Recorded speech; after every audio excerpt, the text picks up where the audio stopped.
Yo, sup homies? How you guys doing? I'm gonna make this video quick, nice and really short. I'm gonna learn how to be Speedy Gonzalez, boom, boom, boom, because a lot of the videos are really long.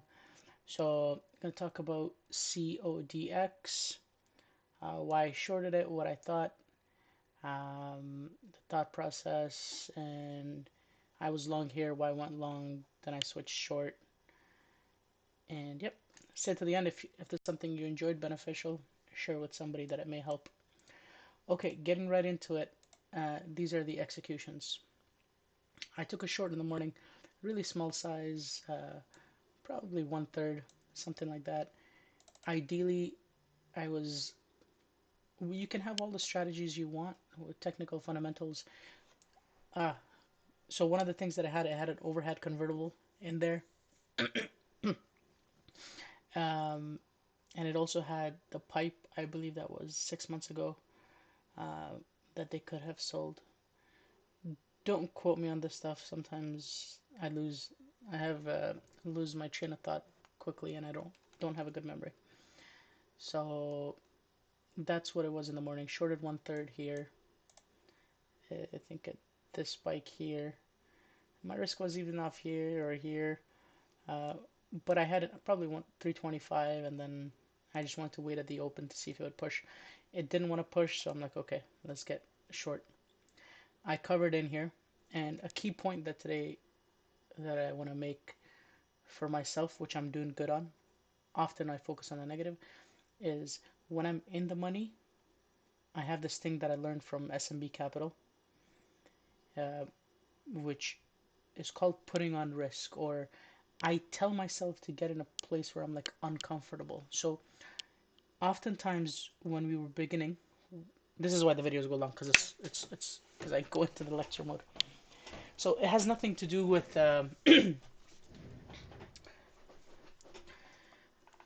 basically once I locked in it, I locked the shares. I took some profits. I borrowed 3, 4 times as much. And this is a practice that I'm trying to make, which is something one of right now my goal is to work on my risk management. Uh, Previously, it was how to add size properly. So when I'm in the money, I kind of am afraid or I'm nervous and anxious as I would have been when I was new on putting on risk. So example, if you're like squeezing, you get a bit nervous. You're like, tangely. I want to get in that mode, but when I'm in the money. So that has something that has helped me a lot. And so hopefully you guys use that wisely. So one of the mistakes I made, like I always do, because I'm a freaking noob. Um, so I shorted a bunch at the top, whatever that thing was, like I think 325, 24, 23, whatever this two tickers were. And because I'm brown, I am so cheap.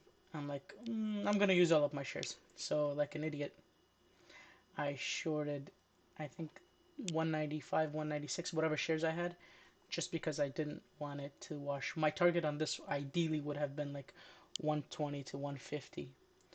So I shorted there, and then I saw it spike up. Uh, then it came up, and I was like, you know what? And then it reclaimed, made a higher low, and I was like, okay. At this, I don't recall. I think this might have been. I locked this in for sure in the money, but I wanted to cut it all out.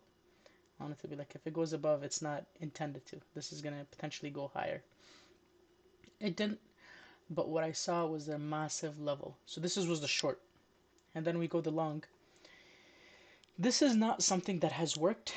Sometimes I'm making a note. I'm making these videos for myself, hopefully, so, and also beneficial for you guys. And one of the reasons for that is because I want to make it so it's beneficial for me. And I know it's greedy, whatever, so that I make it consistently. Um, so even here in this long, I had a good read. I had a good read. There was a soaker here, and I was talking to my friends, and I was like, man, the odds of them just puking this down is low. They need an exit. So the way the market makers, big guys, non-retail traders, they don't really go off of technical. They go by their buying power, what they could do, how much control they have. Somebody was soaking the hell out of 205, 210. So my short was covered here, and then I slowly started nibbling in. And as you can tell, because I'm such a chicken, I started selling. I went long, I think 205, 210. Yeah. And I started selling at like 216, 218, 225, 230. And then I think I either started shorting here or shorting here. So that was the agenda. I knew they would push higher. They would wash it. The VWAP was around here, by the way. So the VWAP was something like coming here. It was around there. Okay, so how long has it been? Okay, perfect. So I shorted there and I'm happy. Covered the washes. I re-shorted. I had a really good average here. I think I was shorting 230. Was I shorting 230s? I don't know. 225, 230. I had a risk level, which was just high of that, and I just shorted. It washed whatever I covered.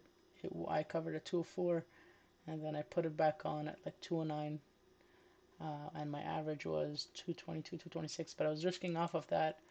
I thought about break even, but then I'm like, no, just let it be. Just let it do its thing. Because anyway, it was at the end of the day. Like I knew we had some dilutions or some overhead was being dumped. It washes south. The low was 188. It washes below that, and again, I hate bottom ticking, top ticking, but one below saw Soka there, and I was like, okay, let's join. So I joined him. I got almost everything out, like probably 1/10 was left, and I just cut that out quickly here. And then it spikes back up to 217, 218. Um, but I know at this point, this is. I thought about going long here. Actually, I was trying to, but then I was like, calm your tits. Stop being stupid. Uh, but then I just waited for the spike. And I think this is something that I have to do for myself. I gotta stop going long and short. Because sometimes that this is how I think I stem the ego. I get it right. I get it right. I go long, I go short, but sometimes it doesn't work. And sometimes when I'm in the like when I'm out of the zone and I get a bit frustrated, that's when I end a big loss. So maybe I just need to be more patient uh, with it. No, basically try not to do as much long and short. Note to myself. So it spikes to 220. I started nibbling short, but I knew for sure this was going to be a scalp range because there's no way it's going to break the low, go up, and then wash out. That's not how it works. They didn't have enough time. I'm going to make this less than 10 minutes, so okay. Then I just covered it all. That's it. And I shorted again at 199. Didn't work. I covered for a 3 cent loss. Small size, half size. I think it was half size. Yeah. So overall, a really, really good winner. A very comfortable that I added. So these are the notes that I always make, and you guys need to do this for sure. So I always do this, but I usually don't share it just because it's personal and I want to grow. Um, I want to grow, and I don't want to be under the microscope of people saying this you did this wrong, that wrong. I know I do a lot of things wrong, and I have a lot to improve. But so, so that's why I just keep the stuff to myself because I don't like to be judged. Good. So I shorted pre-market small size. Yeah, I always like that because that gives me a little bit of cushion. Glad I had a clear risk. It's always good whenever there's washes, even if I don't get the bottom. It's always better to cover into the washes, which is of course. And I did take a break even here. This break even calmed my head, cleared my head. I knew what I was doing. Then went long, uh, and so here it washed from 230 to 210. I could have hit it all at once, but I waited till it came back to 230s, 228, 228, 230. I got a little bit of 230, I think, and then I just waited because this washed all the way to 210.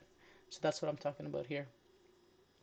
Improvements, the break even that I mentioned, and uh, yeah, because I borrowed a lot of shares. I have the mindset of like, I hate the fees, they bug me. So it's gonna go a bit 10 minutes, but it's okay. So this is a very important thing that you guys should all incorporate in your trading. This has been a life changer. So I have a goal. I have been horrible at my risk management. Um, yeah, and I've been doing this for like plus 9 years. Um, so this is a goal that I'm working on currently. So I grade how my trade is. Sometimes I could have a winner, and as you guys have, if you've seen the other video, the winner doesn't necessarily mean that it's a winner doesn't mean that it's gonna get a good grade for me, because I could have made money, and it would have been bad money. Uh, and the same thing. But here I did overall. The only problem I had was the breakdown, so I gave it a negative plus. Risk management was really good. Usually my risk management has been bad, but because every single time, every day I do this, I'm very consciously aware of it. So all it does is just helps me improve. Alright, amigos, if you stayed this far and you liked it, you enjoyed it, give it a thumbs up, subscribe, share with somebody that it helped. Let me know what you guys want to see. If you have questions below, anything I did wrong, anything I want to improve, any questions, if you have your notifications on, I tend to reply to any other comments like within an hour or so of the post I watch. So take care, have a wonderful day.